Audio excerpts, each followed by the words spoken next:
Hello friends, welcome back to Joblets YouTube channel. आज की इस वीडियो के अंदर हम सीईटी ग्रुप सी जो एक्सपेक्टेड कट ऑफ है उसके बारे में हम बात करेंगे। जैसा कि आपने थंबनेल के अंदर देखा है कि कंपैरेटिवली कम रहने वाली है कट ऑफ जो है, उसके कई कारण हैं। कट ऑफ कम रहने के बहुत से कारण हैं जिसको मैं आपके सामने डिस्कस करूँगा, और हर एक पोस्ट का हम पोस्ट वाइज आपको कट ऑफ भी बताएंगे कि कितनी किस पोस्ट के ऊपर आपकी कट ऑफ रहने वाली है, और बिल्कुल ऑथेंटिक डाटा आपको प्रोवाइड करवाया जाएगा। जैसा कि आपको पता है कि पिछले कुछ महीने मतलब एक महीने से लगभग एक महीना हो गया होगा, आपका जो करेक्शन वाला जो लिंक है वो ओपन हो रहा है, और उसके अंदर साइट भी बिजी रहने के कारण उसकी जो डेट है वो एक्सटेंड कर दी गई है। तो जो सोशो इकोनॉमी के जो मार्क्स हैं वो लिए भी जा रहे हैं, और कुछ जो हैं वो अपने सोशो इकोनॉमी के जो मार्क्स हैं वो छोड़ भी रहे हैं। उसका एक मेन कारण है ताकि फर्जीवाड़ा ना हो। तो हम आज उसी चीज़ को डिस्कस करेंगे और उसका प्रभाव क्या पड़ेगा अपनी जो कट ऑफ है उसके ऊपर, वो हम देखेंगे। तो चलिए शुरू करते हैं। जैसा कि आपको पता है कि जो टोटल कैंडिडेट्स हैं वो कितने हुए हैं, अब की बार जो पास हुए हैं वो हुए हैं 3,57,562। वैसे तो ये एक्चुअल नहीं है। एक्चुअल इसलिए नहीं है क्योंकि जैसे ही ये करेक्शन लिंक बंद होगा फिर उसके बाद में एक रिवाइज रिजल्ट जारी होगा, उसके हिसाब से देखा जाएगा कि किसको सोशो इकोनॉमी के मार्क्स मिले और किसने छोड़े। हो सकता है 500-600 कैंडिडेट नीचे भी हो जाएं और 200-400 कैंडिडेट ऊपर भी हो जाएं।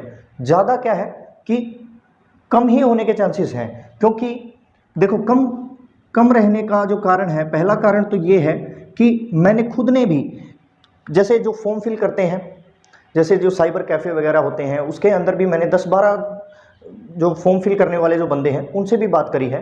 तो उन्होंने बताया कि जो लेने वाले हैं, जो नंबर लेने वाले भी उतने ही हैं जितने नंबर छोड़ने वाले हैं, क्योंकि गलती से, चाहे उस स्टाफ सिलेक्शन कमीशन की गलती हो चाहे किसी की भी गलती हो सकता है उन्होंने गलती से किसी को नंबर दे दिए और किसी को नहीं दिए, तो उस चक्कर में क्या है जो डाटा है वो आपका गड़बड़ाया हुआ है। बट आप मान के चलिए कि 3,50,000 के करीबन फिर भी आपके जो कैंडिडेट्स हैं वो रहने वाले हैं, 100% रहने वाले हैं, और आपका जो रिजल्ट है वो बिल्कुल रिवाइज होगा। और उसके बाद में फिर आपकी जो वैकेंसीज़ हैं उनकी पोस्ट वाइज आपको वैकेंसीज़ प्रोवाइड करवाई जाएंगी, जिसके हिसाब से 4 गुना लें। और स्पेशली मैं बताऊंगा कि हरियाणा पुलिस में आपके लगभग कितने गुना बुलाए जाएंगे कैंडिडेट्स, तो उस हिसाब से आपका पोस्ट दी जाएगी। और आपको पता है कि 2024 के अंदर इलेक्शन है, तो ये आप बिल्कुल मत सोचिए कि आपका मेंस का पेपर नहीं होगा।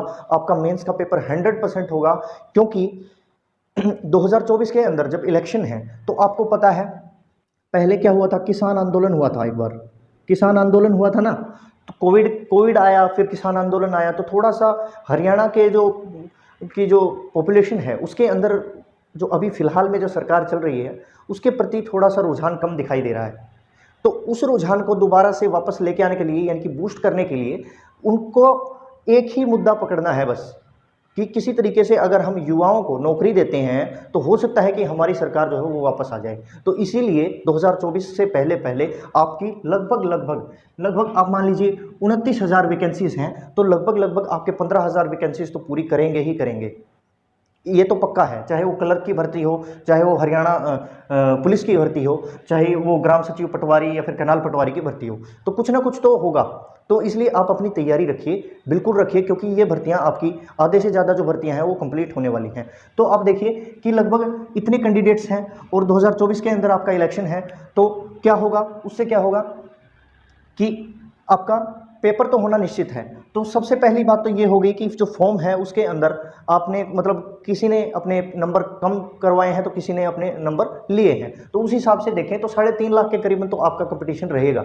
उसके अंदर अगर हम बात करें तो ग्रेजुएशन की जो पोस्टें हैं वो है लगभग 3267 पोस्ट हैं, और बीकॉम की 935 पोस्ट है, एमकॉम की हैं 95 पोस्ट, और 12th बेस की जो पोस्ट हैं वो है 3317 पोस्ट, और हरियाणा पुलिस की 6,000 पोस्ट हैं। और मेडिकल और टेक्निकल की, चाहे वो आप टेक्निकल में चाहे जेई इलेक्ट्रिकल हो या फिर ALM हो या मेडिकल में आप MPHW हो या स्टाफ नर्स हो, उनको मिला करके सबसे ज़्यादा पोस्ट बनती हैं आपकी 15,240 के करीबन आपकी पोस्ट बनती हैं।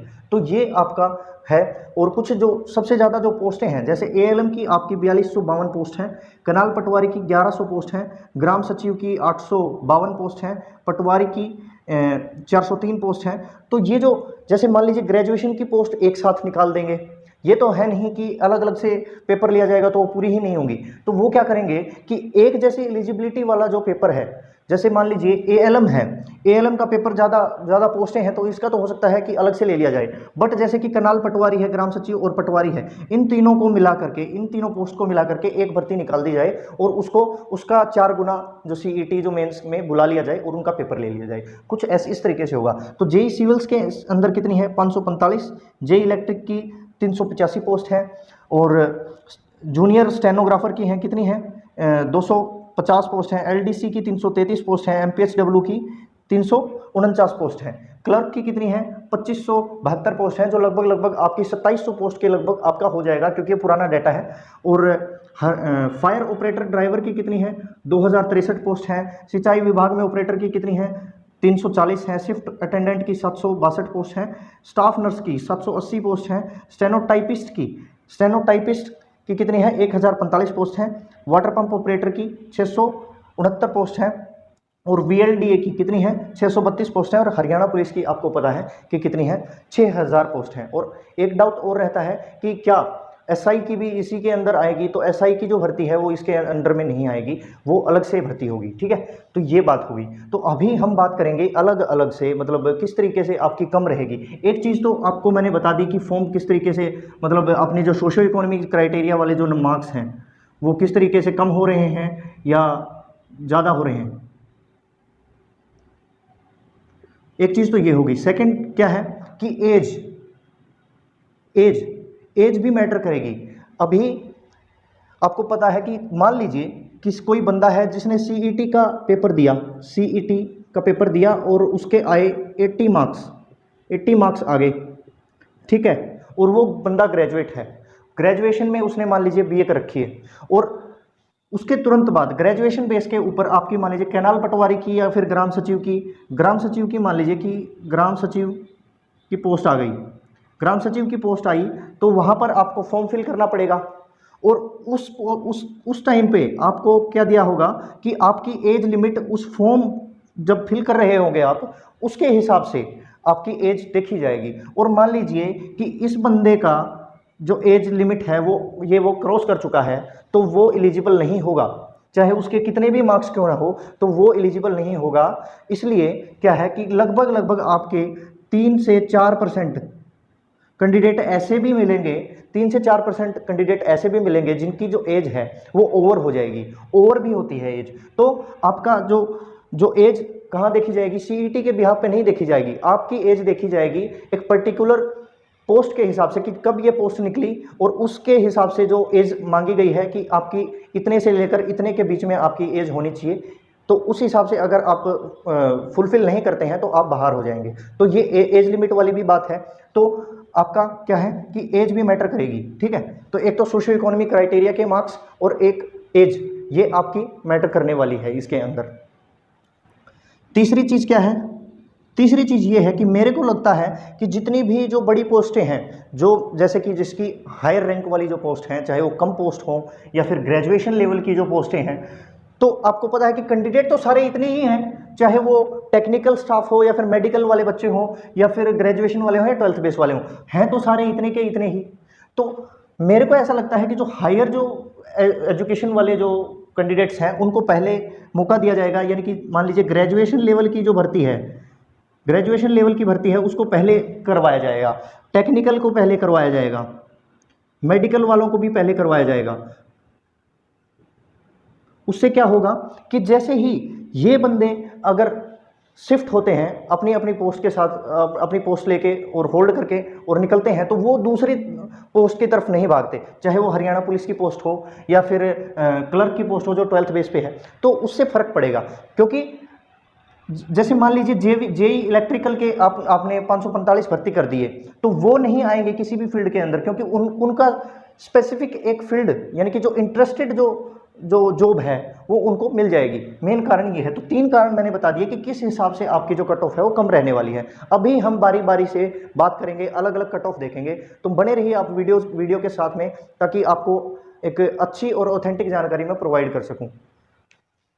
देखिए, जनरल की वैकेंसीज, जो ग्रेजुएशन लेवल की जो वैकेंसीज हैं वो यहाँ पर दी गई हैं कि जनरल की कितनी है, 1176 पोस्ट हैं, ईडब्ल्यूएस की 325 पोस्ट हैं, 260 पोस्ट हैं बीसीबी की, और 457 पोस्ट हैं बीसीए की, 590 पोस्ट हैं एससी की, 231 पोस्ट हैं ईएसएम जनरल की, और ईएसएम अदर्स की कितनी है, 228 पोस्ट हैं। तो इस हिसाब से यानी कि 3267 पोस्ट ये बनती हैं। तो एक रेशियो के हिसाब से आपको यानी कि इसका लगभग इसका 4 गुना बुलाया जाएगा कैंडिडेट। तो लगभग आपका पड़ता है, लगभग आप मान के चलिए कि 13,000 कैंडिडेट्स के को बुलाया जाएगा इस रेशियो के हिसाब से, इनकी वैकेंसीज के रेशियो के हिसाब से बुलाया जाएगा, ताकि सिर्फ जनरल वाले ही ना आ जाएं, या फिर ईडब्ल्यूएस वाले ही सारे ना आ जाएं, या फिर बीसीबी वाले ही सारे ना आ जाएं। इसलिए एक रेशियो के हिसाब से तालमेल बिठा के उस चीज़ को बुलाया जाएगा, मतलब कैंडिडेट्स को बुलाया जाएगा।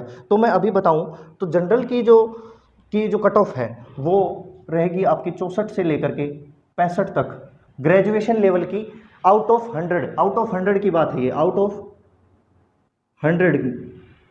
100 में से 64 से 65 के अगर आप आपके बनते हैं स्कोर, तो आप सेफ हैं बिल्कुल। और ईडब्ल्यूएस की 65 से 66, जनरल से ज़्यादा ईडब्ल्यूएस की मैंने इसलिए बताई है क्योंकि लगभग से लगभग जितने भी 70 से 80% जो जनरल वाले जो कैंडिडेट थे उन्होंने ईडब्ल्यूएस का जो सर्टिफिकेट है वो बनवा रखा है। तो ज़्यादा चांस है कि अब की बार ईडब्ल्यूएस की जो कट ऑफ है वो ज़्यादा रहेगी as compare to general. BCB की बात करूं तो रहेगी 63 से 64, और ए 62 से 63,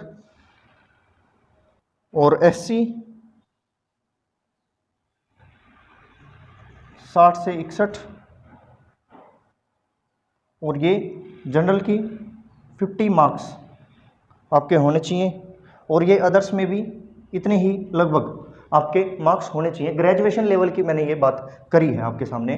तो ये इतने अगर आपके मार्क्स हैं तो आप ग्रेजुएशन लेवल के लिए आप एलिजिबल हैं, तो इसके लिए आपको कोई दिक्कत नहीं होगी, आप आसानी से अपनी तैयारी कर सकते हैं, आराम से आप अपनी तैयारी करिए। इतने मार्क्स अगर हैं आप बिल्कुल सेफ हैं, कोई डरने वाली बात बिल्कुल नहीं है। अभी हम बात करेंगे ग्रेजुएशन बीकॉम की अगर मैं बात करूं, ग्रेजुएशन बीकॉम की अगर मैं बात करूं, तो एक बार आप इसका स्क्रीनशॉट ले लीजिए, फिर मैं इसको मिटा रहा हूं एक बार।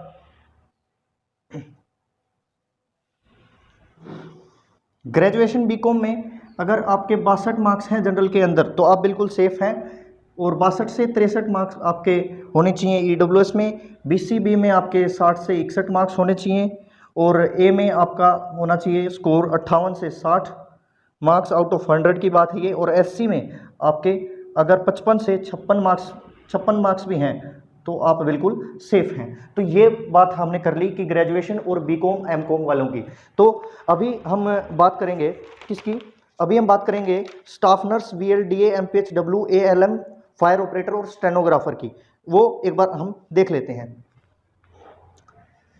अभी देखिए कि एएलएम और स्टाफ नर्स की बात करें तो एएलएम में कितनी वैकेंसीज हैं आपकी, 4252 वैकेंसीज एएलएम के अंदर हैं, और स्टाफ नर्स में कितनी है, 780 पोस्ट हैं। तो लगभग इन दोनों की स्पेशली जो कट ऑफ है वो मैं यहाँ पर लिख रहा हूँ कि 54 से 55 अगर आपके मार्क्स बन रहे हैं जनरल के अंदर, और ईडब्ल्यूएस में आपका 53 से 54, और बीसीबी के अंदर आपका 52 से 53, बीसीए में 50 से 51, और एससी में 49 से लेकर के 50 मार्क्स।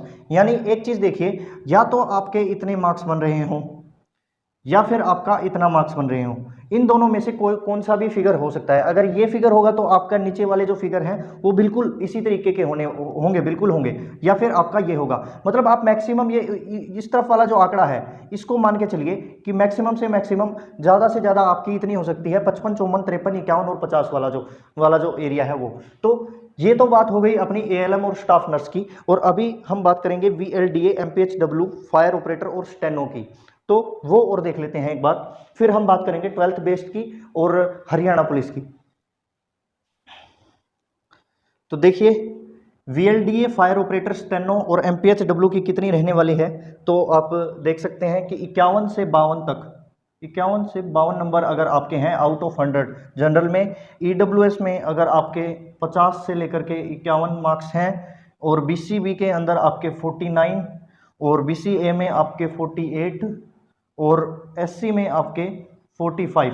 अगर आपके इतने मार्क्स बनते हैं तो आप बिल्कुल सेफ हैं, क्योंकि ये इतने कम मार्क्स होने का कारण ये है क्योंकि ये टेक्निकल वाली वैकेंसीज हैं, इनके अंदर टेक्निकल जो कैंडिडेट है वहीं जाएंगे, उसके अंदर जो आम जो कंपटीशन है वो नहीं रहता, सिर्फ टेक्निकल वाले जो कैंडिडेट हैं वहीं रहते हैं। तो आपको पता है कि पासिंग मार्क्स कितने लेने थे, यूआर मतलब जो अनरिजर्व्ड है उनको 47.5, तो इसीलिए इनकी जो जनरल की है वो 50 के लगभग अराउंड रहने की चांसेस हैं, बाकी के सबके लगभग नीचे ही रहेंगे, और कोई दिक्कत नहीं है। लगभग आप मतलब वेरी कर रहा है थोड़ा सा, बस पासिंग मार्क्स के लगभग आपके अगर मार्क्स हैं तो आपका सिलेक्शन हो जाएगा, कोई दिक्कत नहीं है, आप मेंस की तैयारी कर सकते हैं। तो अभी हम बात करेंगे 12th बेस्ड की, और एक और रह गया अपना मेल और फीमेल जो कांस्टेबल है वो मेन है, वो आप एक बार और देख लीजिए। तो देखिए अभी 12th बेस्ड की बात करें तो ये वैकेंसीज हैं कुछ यहाँ पर लिखी हुई हैं, जो 3317 वैकेंसीज यहाँ पर हैं 12th बेस्ड की। उनमें से मेनली देखें तो क्लर्क की वैकेंसीज हैं सबसे ज़्यादा हैं, तो ये वैकेंसीज यहाँ पर दी गई हैं। जनरल की हैं 1194 पोस्ट, ये ईडब्ल्यूएस की हैं 330 पोस्ट, बीसीबी की 265, बीसीए की 464, एससी की 597, और ईएसएम जनरल की 237 पोस्ट है, और ईएसएम अदर की 230 है। तो टोटल मिला के 3317 पोस्ट आपकी बनती हैं। तो लगभग आपकी 3350 के करीबन फिर भी आपकी, या फिर लगभग 3500 तक आपकी वैकेंसीज हो जाएंगी, क्योंकि इसके अंदर जो क्लर्क वाली जो भर्ती है, क्लर्क वाली जो वैकेंसीज हैं इनके इसके अंदर बढ़ने के चांसेस हैं। तो इसमें हम अगर बात करें कट ऑफ की, तो कट ऑफ ग्रेजुएशन से हल्की सी ज़्यादा रहेगी, बट पहले जो मैंने कट ऑफ बताई थी, पहले वाली वीडियो के अंदर मैंने जो कट ऑफ बताई थी उससे थोड़ी सी कम रहेगी, क्योंकि कारण बस यही है कि उसके अंदर ग्रेजुएशन वाले जो बंदे हैं वो लग सकते हैं, बट इतने भी नहीं लगेंगे, क्योंकि ग्रेजुएशन के तो सारे इतनी ही पोस्ट हैं। बाकी के जो ग्रेजुएशन के करे हुए जो बंदे हैं वो तो फाइट करेंगे ना उसके अंदर 12th बेस वाले में। तो एक बार आप देख लीजिए कि ग्रेजुएशन बेस, ये 12th बेस के ऊपर आपकी जनरल की जो कट ऑफ है वो कितनी रहने वाली है, 66 से लेकर के 67 मार्क्स। अगर आउट ऑफ 100 की मैं बात करूं, आपके अगर आउट ऑफ 100 हैं ये, तो इतने आपके होने चाहिए। ईडब्ल्यूएस में आपके 65 से लेकर 66 तक, और 64 से लेकर 65 तक आपका बीसीबी में, और बीसीए में 63 से लेकर के 64 तक, और एससी में आपका 60 से लेकर के 61 तक, और ईएसएम जनरल की अगर बात करें तो 50 से लेकर के और 51 तक, और 47 से लेकर 49 तक आपका अदर्स के लिए रहेगी। ये आपकी मेन कट ऑफ है जो 12th बेस के ऊपर आपकी रहने वाली है। ये आप चाहें तो इन चीज़ों का आप स्क्रीनशॉट ले लीजिए, आपको यही कट ऑफ बिल्कुल आपको देखने को मिलेगी, चाहे आप कुछ भी बोलिए, चाहे आप आसानी से आप एक बार इसका स्क्रीनशॉट ले लीजिए, फिर हम जल्दी से एक बार मेल और फीमेल जो कांस्टेबल की जो कट ऑफ है हम उसको एक बार डिस्कस कर सकते हैं। तो देखिए आपकी मेल और फीमेल कांस्टेबल की, मेल की बात करें तो आपकी 5000 वैकेंसीज हैं, और फीमेल की बात करें तो 1000 वैकेंसीज हैं। तो लगभग आपकी सेम रहेगी जो कट ऑफ है। बट एक बात, एक इंटरेस्टिंग जो बात है वो मैं बता दूं आपको, फीमेल की जो कट ऑफ है वो हल्की सी ज़्यादा रह सकती है एज़ कम्पेयर टू मेल, क्योंकि कंपटीशन ज़्यादा होता है, लड़कियों के अंदर जो कंपटीशन होता है वो बहुत ज़्यादा होता है। तो एक बार इसकी कट ऑफ बता रहा हूँ, लगभग 57 से 59 मार्क्स आपके होने चाहिए। आउट ऑफ 100 की बात कर रहा हूं मैं, आउट ऑफ 100 आपके इतने मार्क्स होने चाहिए। ईडब्ल्यूएस की बात करें तो आपका 58 से लेकर 60 मार्क्स, बीसीबी की 54 से लेकर के 56, ए की 52 से लेकर 54 मार्क्स तक, और एससी में आपके 50 से लेकर के 52 मार्क्स तक। और इसके अंदर ईएसएम जनरल में आपको सिर्फ चाहिए पासिंग मार्क्स, चाहे वो जनरल के ईएसएम से रिलेटेड हो या फिर अदर से रिलेटेड हो, आपको सिर्फ पासिंग मार्क्स चाहिए। और अगर आप स्पेसिफिक अगर पूछते हैं, अगर आप फीमेल की स्पेसिफिक पूछते हैं, तो मैं बताऊं तो ज़्यादा से ज़्यादा आपका वेरी कर सकता है यहाँ तक, इससे ज़्यादा तो बिल्कुल नहीं रहेगी, चाहे वो जनरल की हो, चाहे वो फीमेल की हो या फिर मेल की हो, आपकी ज़्यादा से ज़्यादा इतनी रह सकती है। तो ये थी आपकी जितनी भी जो पोस्ट वाइज जो कट ऑफ थी, मैंने आपको बता दी है। बार बार आपके एक ही टाइप का जो कमेंट होता है वो आते रहते हैं, इसलिए ज़रूरी हो जाता है कि बार बार जो वीडियो है वो हमें बनानी पड़ती है।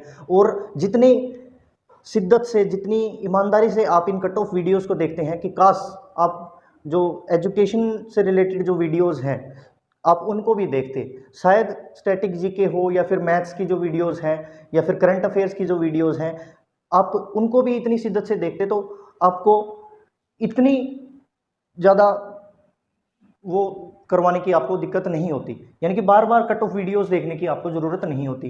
तो मेरा कहने का मतलब ये है कि आप प्लीज़ उन वीडियोस को भी देखिए जो हमने आपको फ्री में प्रोवाइड कर रहे हैं। और अच्छे अच्छे यूट्यूबर्स हैं, अच्छे अच्छे जो संस्थाएं हैं, चाहे जैसे मान लीजिए सुनील बुरा सर हैं स्टडी मंत्रा वाले, तो वो भी बहुत अच्छे तरीके से एजुकेट कर रहे हैं।